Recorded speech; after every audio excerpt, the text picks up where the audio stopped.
On your marks. So where's the first one to finish it? Get set. And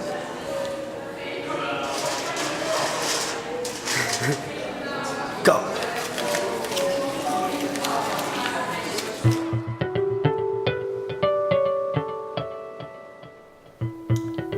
Dancing Museums is a fantastic project that was initiated by 5 dance organizations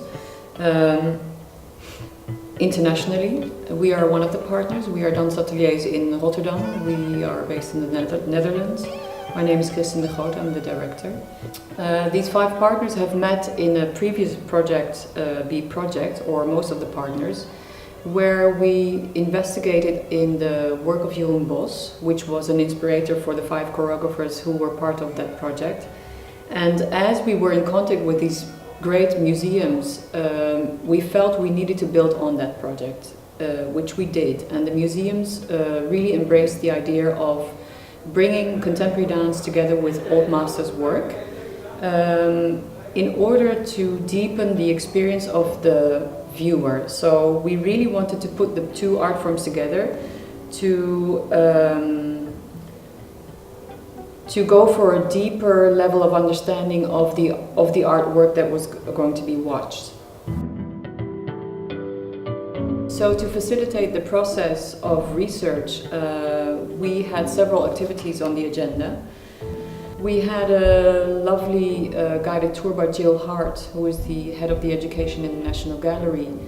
And she has a beautiful way of looking at artworks and feeding the spectator in on how the painting is put on the canvas, what perspective the artist would have taken, what do you see if you really come up close, and what do you see when you withdraw, what could you imagine beyond the artwork. And she's very inspirational in how she talks about the artworks. Although there's a lot of yellow, and we know that yellow is his favourite colour because he wrote a lot about that. So there's quite a lot of yellow here. He pushes the paint around the canvas with his brush. You can see it here. Does everybody understand what I mean? It's being pushed, and you can actually see the shape that the ferrule of the brush has made, and the ridges. Because he's pushed into thick paint, the ridge comes up like ploughing a field.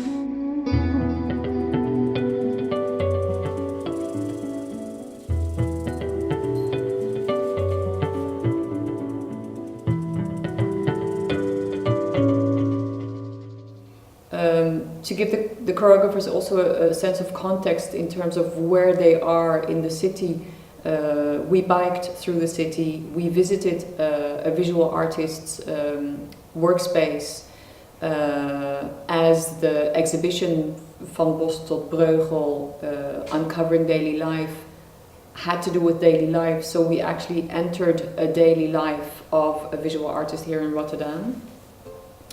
And he spoke a lot about his work and his fascinations in nowadays society.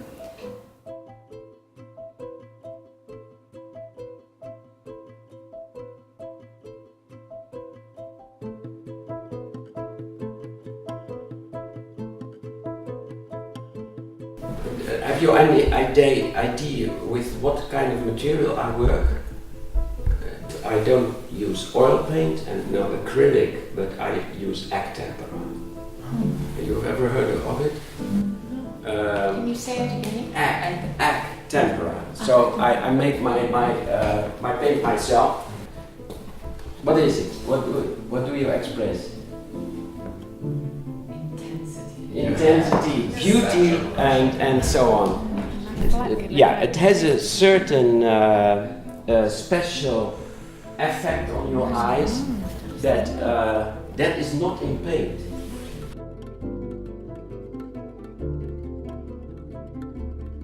Well, I have a lot of pigments. This is my treasure. It is the earth, of course, from one side. This is not the way you can probably see Earth. You have to be light years away, and then with a Hubble telescope they take pictures, combine them make them beautiful colors, and then you get this. And we all say, hey, that's Earth.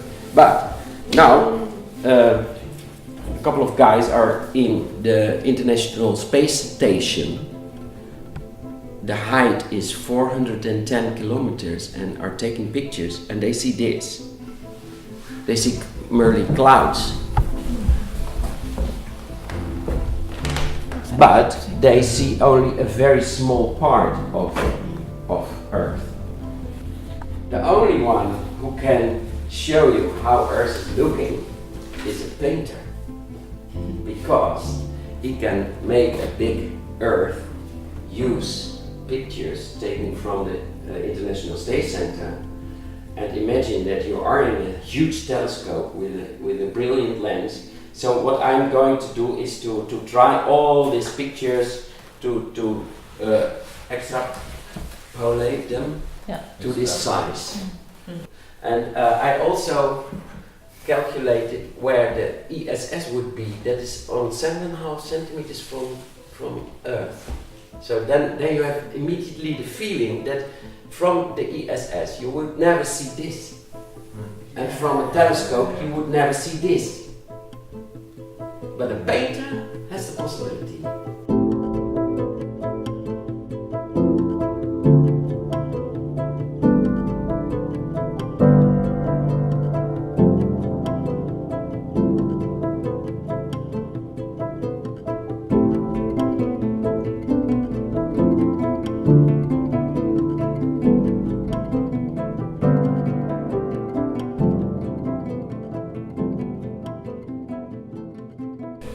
Okay, my name is Peter. I'm an art historian and I'm a mindfulness teacher.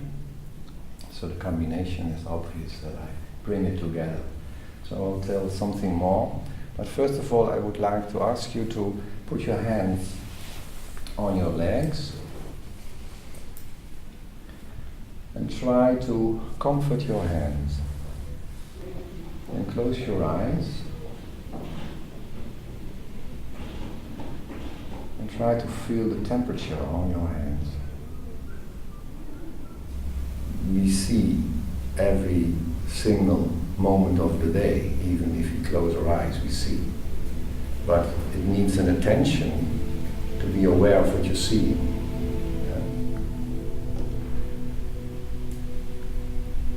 And you try to be aware of just the fact that you are looking, that there is coming light in your eyes. And you can ask yourself, is it me who's looking at the picture? Or is the picture looking at me? You can ask yourself, is it the picture on the wall or is it the picture in my body? And this awareness of the looking, of seeing, is combined with the feeling of yourself, because you are the one who is looking.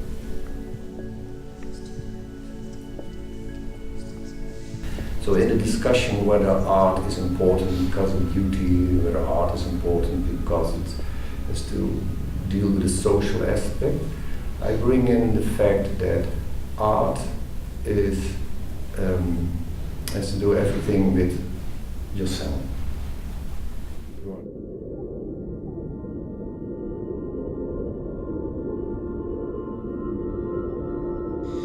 I am Louis.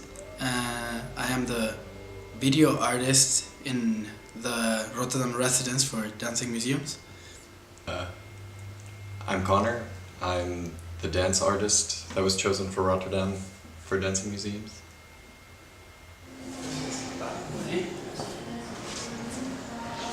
Where will the shop be? How? I'll tell you in a second.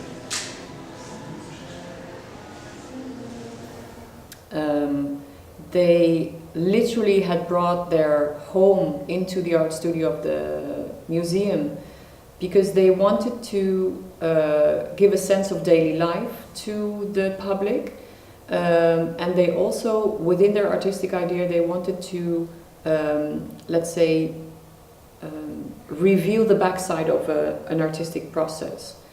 So in the art studio, in their daily life surroundings, they were creating small sceneries, and within those small sceneries they would film images.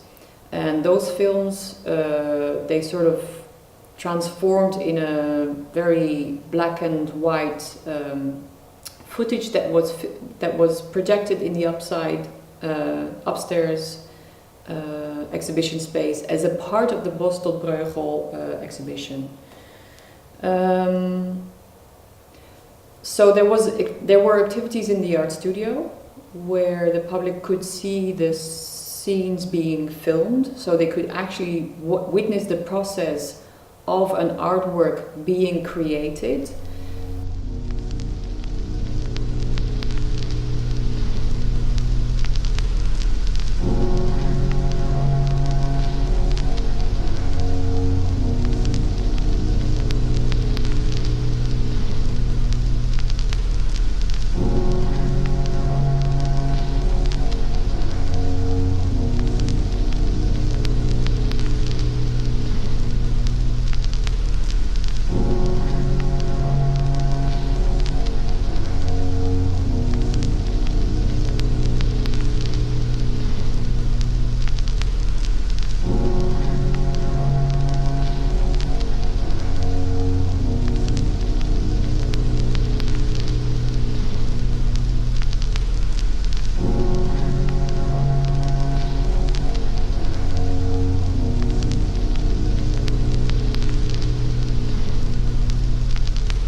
In the upstairs room next to the exhibition of Van Bos tot Breugel, there was a space where the dancers could actually research their artistic ideas, let's say separate from the idea of Connor and Louise. And one of them was very specific in his idea. He wanted to create the illusion of movement. So one of the dancers would take a position, the other one would enhance that position, the third one would make it even bigger, and the fourth one would make it to its extreme. Which was a game they played for a while, and then they started to imitate members of the audience, which was a very interesting exercise, as when they would imitate someone would not per se immediately understand that he would be subject of imitation. Whereas the moment he or she would notice that, they would become extremely aware of their posture and how they were sitting or standing or looking, which in the room brought a sense of humor and laughter and also almost self-consciousness, because they might be the next victim to be imitated, for example.